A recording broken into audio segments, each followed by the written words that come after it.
Vamos a ver, nosotros, el colectivo nuestro, se calcula que estamos en un 3% de la población. O sea, ha subido. Normalmente antes, yo recuerdo otros años, la estadística apuntaba a un 2%, lo que es la marginalidad, digamos, pura y dura, la gente que realmente lo pasa mal, la gente que tiene que estar viviendo con 300 euros al mes. Los que están no por debajo de la mediana de ese 60% de la media de la renta, es decir, los 22.000 euros, el 60%, 15.000 euros, 14.000 euros, los que están por la mitad de esos 14.000 euros, 7.000 euros al año, que nos vamos pues a una cifra de 4... No. O sea, estaríamos hablando no de esa gente, estaríamos hablando del 3% de la población que está en condiciones absolutas de marginalidad. Los pobres. Un 3%. Claro, un 3% en 500.000 habitantes es una cifra que son 15.000. Que llevado a la ciudad de Valladolid, a lo que es el entorno urbano nuestro, porque a veces estas personas coinciden en los entornos urbanos, pues pueden ser 10, 12.000. Y ese es el colectivo en el que yo percibo que estamos trabajando pues todas las entidades. Son las personas del albergue, son las personas de los comedores sociales, son las personas de José María Lacor, son las personas que están, un dato muy interesante, por ejemplo, no es que haya gente en la calle. O sea, realmente la gente en la calle, pues estamos hablando de un número pequeño, pero sin hogar es un número que crece. Y crece, no vamos a decir de una manera disparada, pero un número no pequeño, y que no estamos hablando de cientos. Posiblemente en Valladolid estemos hablando de 2, 3, 4.000 personas que están viviendo en pensiones, que están viviendo en cuasi pensiones, que son las habitaciones en pisos compartidos, que son personas que no tienen protección familiar, que son ya, digamos, la última fase de la desestructuración familiar, que se han quedado ahí, que tienen una pensión no contributiva de 380 euros, que tienen paro no contributivo de 450 euros, que están cobrando ya el paro de prolongación de 420 euros. O sea, estamos hablando de este colectivo, que cobran una pensión de incapacidad de estas parciales, que sí, no puedes ejercer tu actividad para la que estás cualificado, pero puedes otro lado, pero claro, otro trabajo que no encuentras. Ese es el colectivo en el que nosotros, digamos, nos encontramos. Hemos notado, el dato que nosotros notamos es en orientación y en intermediación laboral, hay cantidad de gente que viene, o sea en los servicios de orientación e intermediación laboral, que están en la calle Alcarria y en Doctor Marañón. Hemos notado pues que hay mucha más gente, que hay menos inmigrantes, más población de origen nacional. Hemos notado, y ese es un dato clarito, que para hacer un curso de soldadura se nos apuntaban 20 para 15 plazas y ahora se nos apuntan 70. O sea, entonces el hacer un criterio objetivo de selección pues es harto complicado. Es decir, una tasa prolongada, una alta tasa de paro prolongada en el tiempo está haciendo pues que la gente pues quiera hacer algo, bueno, pues vienen a los cursos, es donde más lo notamos. Y notamos también un deterioro grande, entre comillas, de lo que son las condiciones laborales en lo que es, por ejemplo, el empleo doméstico, que es otra de las consecuencias de la crisis. En la memoria del 2010, por ejemplo, que la tengo aquí, esta, pues hay que sumar por distintos capítulos, si quieres luego te la dejo. Está en torno a esa... Las cifras que manejamos nosotros están en ese baremo, entre 12, 15... Ya, o sea, ¿se atiende más gente? Bueno, pues depende un poquito, pero ahora mismo, realmente a nosotros el año que nos hizo cambiar fue el 2009. O sea, estamos ahora el 2012, el 2011, el 2010... son muy parecidos. Hay una situación de deterioro, o sea, no es que haya más, es que los que están peor. El año donde realmente hubo más cuantitativamente fue el 2009, que es cuando las tasas de paro se dispararon y cuando hubo, digamos, como una sensación a nivel social de descomposición. Pero, digamos, los usuarios que nosotros atendemos, 2010, 2011, 2012, prácticamente viene a ser la misma, digamos, la misma fotografía, únicamente que con el paso del tiempo esa fotografía cada vez está más deteriorada. pero son los mismos, digamos cuantitativamente. No así en el año 2000, o sea, en el último trimestre del 2008 y en el año 2009 fue una situación absolutamente caótica en términos cuantitativos, o sea, de volver a venir gente. Otras veces las cifras que se dan son de 18.000, por ejemplo, se mete en lo de cooperación internacional o se sube un poquito más la línea de lo que es el riesgo de exclusión, depende un poquito. El tema, vamos a ver, lo de los donativos en especie es una pequeña o gran guerra que tenemos con el auditor.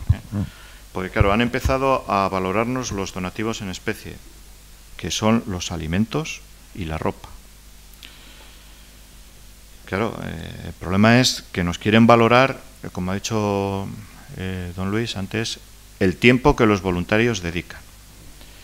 Y nos quieren valorar las cesiones de inmuebles que estamos usando, porque claro, si yo estoy usando un despacho parroquial con una trabajadora, el caso, por ejemplo, de las cesiones de inmuebles del arzobispado a Cáritas, que son pues 8 inmuebles, ¿no? Si viene el auditor y me pone cifra ahí, pues en vez de salir 2.300.000 euros, pues nos sale 4 millones de euros, porque hay miles de horas de voluntarios y cesiones gratuitas de inmuebles que yo no tengo que pagar alquiler. Claro, ¿qué ocurre? Pues que empieza a subir la cifra para arriba y la gente cree, estas son cifras contables. El dinero que se... Claro, pero la gente entiende que son cifras económicas, de dinero real. Entonces ahí se genera una distorsión que ya le decimos al auditor, claro, es que esto de la imagen fiel y transparente con estas valoraciones de los donativos en especie, o sea, que viene un voluntario y presta sus servicios profesionales como asesor jurídico y nos está haciendo, y lo ponen un donativo en especie y ponen una cantidad, y nos viene el obispado y nos cede pues un inmueble para que hagamos una actividad allí, como es en el 4 de marzo o como es en la parroquia de Íscar, y ponemos una cifra y ponemos una pequeña valoración del tiempo que hacen los voluntarios, pues nos podemos ir a unas cifras muy disparatadas. Porque nosotros, si tuviéramos que comprar alimentos, pues no nos gastaríamos 180.000 euros. O nosotros, ¿por qué tenemos que poner valoración, por ejemplo, al tema de ropa? Pero claro, cuando nosotros eso se lo damos a la familia, sí que le estamos dando valor. O sea, le estamos dando alimentos, le estamos dando ropa, y entonces aquí viene pues un poquito la ceremonia de la confusión. Sí que es importante, a tenor de lo que está saliendo estos días de atrás, que a nosotros una de las aportaciones importantes, no solamente de la comunidad diocesana, vía colectas, donativos, o sea, el que te dejen en todas las Eucaristías del domingo, el que se hable de Cáritas, el que los curas hagan campaña para Cáritas, el que te entreguen la colecta, el que, lógicamente, el que va a hacer un donativo importante de 2.000 euros, pues lógicamente no lo hace en la colecta. Porque esto funciona en las parroquias, pues esto es así. Entonces nosotros, como consecuencia de las campañas, ingresamos dinero, no solamente por las colectas, pero como consecuencia de la campaña. Pero claro, también hay una aportación muy importante en infraestructuras y en liberación de personas. Yo soy sacerdote, estoy liberado, digamos, del obispado, de la diócesis, de las tareas pastorales, para ejercer también una tarea pastoral concreta. O sea, yo no estoy en nómina en Cáritas, sino que estoy en nómina en el obispado. Entonces, el apoyo que la organización diocesana presta a otra organización diocesana como es Cáritas, pues también lo tenemos que ver de esta manera. Pero claro, si empezamos a poner cifras en todo esto, pues aquí nos vamos no a 2.300.000, nos vamos a unos números muy raros, sobre todo si ponemos valor económico al trabajo de los voluntarios, algo a lo que, según la ley, parece ser que sí que hay que hacerlo, pero nosotros nos estamos resistiendo un poquito por estos motivos, porque luego sale unas cifras que dice, pues un presupuesto de 4 millones de euros, pero claro, es que eso no son 4 millones de euros de verdad, sino de euros de aportación de voluntarios, de cesión de infraestructuras, de donaciones que hace la gente, que lo valoran así, pues entonces, claro, con un poquito cuidado y de prevención. Ya, ahí hay una confusión. Yo he tenido ocasión de hablar de esto con algún responsable del PSOE, ¿no?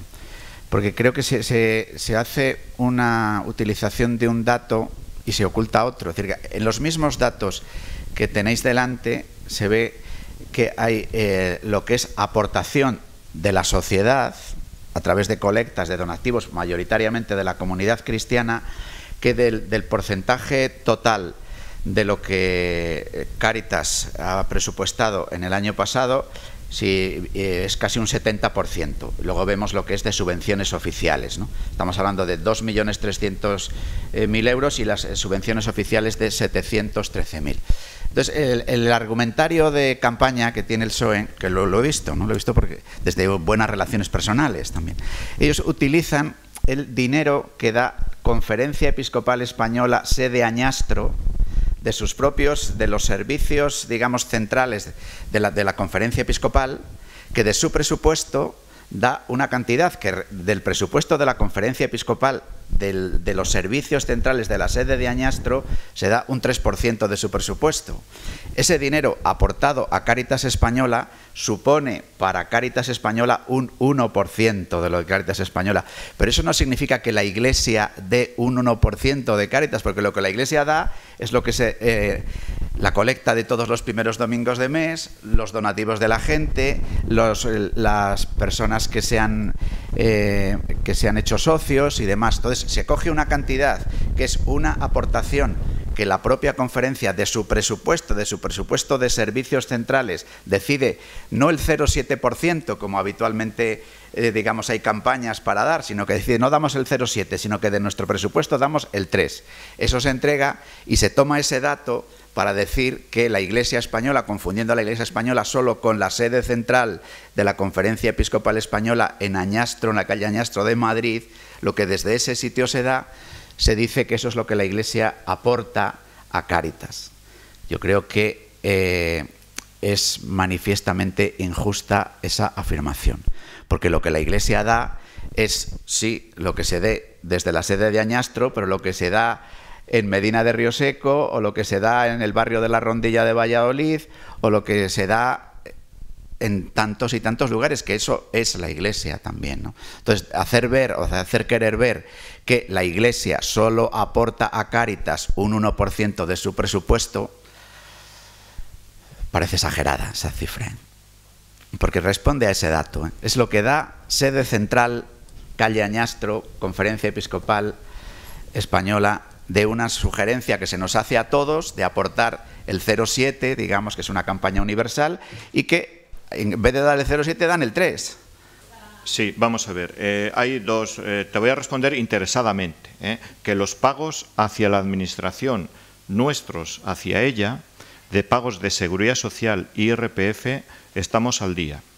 Es decir, que nosotros sí que pagamos una cantidad no pequeña de impuestos de seguridad social, o sea, el IVA en el consumo. Es decir, cuando compramos ordenadores o mobiliario, al que nos vende los muebles le pagamos puntualmente, y el de los muebles pagará, entendemos que puntualmente, el IVA a Hacienda. Nosotros no liquidamos IVA con Hacienda, liquidamos seguridad social, una cantidad, por ejemplo, esto que se está hablando de que van a bajar las cotizaciones sociales y van a subir el IVA, a nosotros nos vendría muy bien, como entidad, no en el plan de participantes, beneficiarios, como entidad, que nos bajaran las cotizaciones sociales unos puntos y que nos subieran el IVA, nos vendría muy bien. Pagamos IRPF y luego las subvenciones cuando nos vienen. Vamos a ver, esto no es de ahora, La Administración siempre paga tarde. O sea, en el 2005, en el 2006, cuando no había una situación económica como la que hay ahora, pues había también este problema. Es decir, los programas operativos vinculados al Fondo Social Europeo, en los años de bonanza, lo estaban pagando a veces con 1 año y medio, 2 años, o año y medio, 1 año de retraso. Pero no ahora.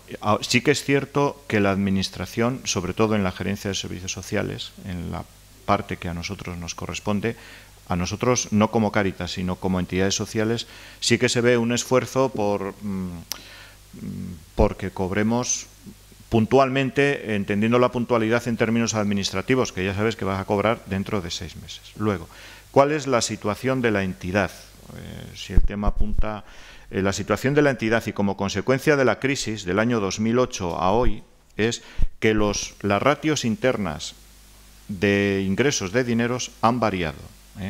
Han bajado las subvenciones públicas y, sobre todo, han subido las aportaciones de la comunidad cristiana vía colectas, vía donativos, vía cuotas, vía donantes. Eso ha subido hasta situarnos en una proporción de 70 de recursos no oficiales, no subvención, y un 30 de recursos de la administración pública. Luego también observamos que hay un gran movimiento que en el 2005-2006 no lo había, de la sociedad civil, o sea, de empresa privada, de entidades, por ejemplo, pues algún tema con cofradías, ¿no? Es decir, hay una sensibilidad social de hacer algo que se está canalizando en algunos momentos pues a través de Cáritas. La administración paga, la administración siempre paga tarde. Nosotros, la verdad, no nos quejamos. Tampoco hay un riesgo sistémico de entidad, es decir, que no tenemos que vender ningún inmueble. También es cierto que a veces esas decisiones se venden como incluso con un carácter demagógico, no lo sé. Pero nosotros no estamos en una situación de tener que deshacernos de un pequeño patrimonio o lo que sea, pues para poder continuar con nuestra tarea. La situación económica, digamos que aquí en Valladolid es una situación económica tranquila.